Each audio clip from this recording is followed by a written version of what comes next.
That's a tube of jelly, a silver compound. That's a tube of calomel, a mercury compound. A washcloth with soap already on it. That's just a cloth bag and a set of directions. Go ahead and read. What does it say? First, you urinate. Emptying the bladder helps to wash out many of the germs. Wet the soap cloth, make a good lather, thoroughly wash the penis, scrotum, and surrounding areas for several minutes. Rinse off the soap. It's important to wash the head and neck of the penis with the foreskin pulled back. Inject the silver solution into the urinary canal. And hold it for a few minutes. Rub the ointment well into the skin of the penis, scrotum, belly, and thighs. Rub in well for several minutes. Wrap this paper around the penis and cover with the cloth bag to protect the clothing. Do not urinate for 4 hours. I've got it. Urinate, wash, use the silver inside, use the mercury outside. Very simple. Not difficult, is it? And some Pro kits are even simpler, with just one tube. Use the same ointment to inject into the canal and massage on the outside. But whatever Pro kit you use it within 1 hour after contact. If you've waited longer, the prophylaxis is still worth taking, but you can't be as sure. Sir, you haven't told me definitely what I've got, sir. Well, you've got a local infection. And it's not gonorrhea? Yes, its medical name is gonorrhea.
pass through to the lumen of the intestine without seriously injuring the tissues.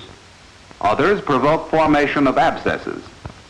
The typical schistosomiasis abscess consists of an egg or eggs surrounded by concentric layers of white cells. The abscess grows, and slight pressure causes it to break through the intestinal epithelium, discharging its contents into the lumen of the gut.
For 16 years, the National Foundation for Infantile Paralysis has dedicated itself to the preservation of human life by joining and supporting medical science in its war against polio.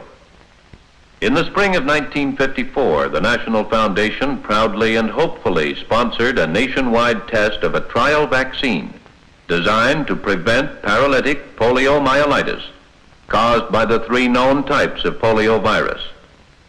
The vaccine was developed by Dr. Jonas E. Salk of the University of Pittsburgh, working under a National Foundation grant and drawing upon the research and experience of countless other men and women of medicine.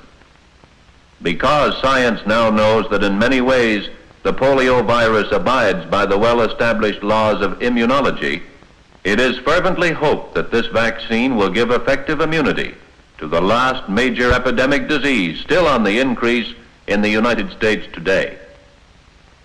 But until its effectiveness can be established by scientific evaluation of the tests, due to be announced early in 1955, mankind's only weapon against polio is still gamma globulin. During the 1954 summer epidemic season, it was used extensively in emergency areas. When given under proper conditions, GG provides proven, though temporary, immunity against paralysis. But despite the National Foundation's polio prevention programs, despite all the efforts of scientists and doctors and the generous contributions of laymen, polio again in 1954 reaped a heavy and grim harvest of new victims.